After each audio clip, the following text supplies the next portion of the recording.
सावन के महीने में 2 लोटा जल महादेव जी को चढ़ाने के लिए जाओ, तब 3 चीजें अपने अंदर धारण करना। पहले नंबर का तो 2 लोटा जल जब घर से लेकर जाओ तो जरूरी नहीं कि दोनों हाथों में लेकर जाओ, एक लोटे के ऊपर दूसरा लोटा रखकर दूसरा हाथ से अगर कोई काम हो, पल्लू लेना हो या कोई कार्य हो तो कर सकते हो। नहीं तो तुम 2 लोटा हाथ में रख लो और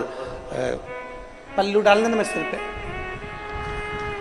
जरा सिर पे पल्लू। अब वो तुम्हारा लोटा हाथ में, वो बेचारा वो भेरू पल्लू रख, ठीक है, थोड़ा और खींचो ये बाजू का, तो पल्लू वो भेरू ने और खींचा है, ठीक है, ये पल्लू मारा मुंडा में दे दो, अब ठीक है।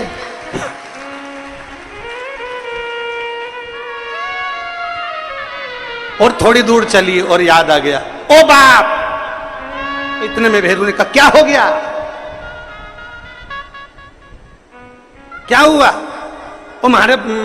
फूल माला की पन्नी तो ही रह गई, जरा उठाओ, उठाओ जरा,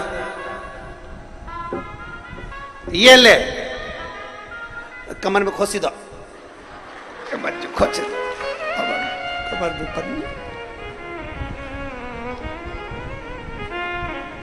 और कैलाश पर्वत पे जाके रहूंगी, भोले को अपना।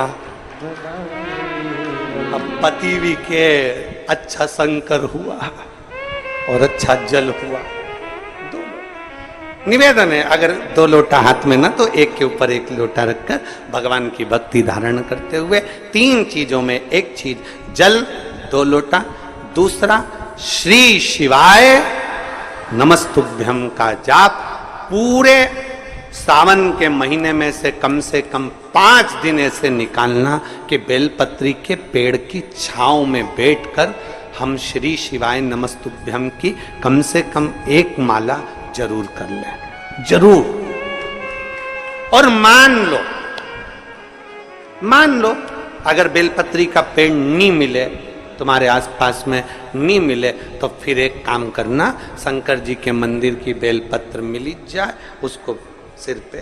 हमारे यहाँ कहते हैं आंवले के वृक्ष का जब आंवला नवमी आती है ना, तो आंवला नवमी आती है और आंवले के पेड़ के नीचे जाकर भोजन नहीं कर सकते, आंवले के वृक्ष के नीचे नहीं जा सकते, तो आंवले के वृक्ष की पत्ती को सिर पे रख के भोजन कर लो, तो कहते हैं कि हजारों अश्वमेध यज्ञ के पुण्य के बराबर, भंडारे के बराबर भोजन प्राप्त हो जाता है।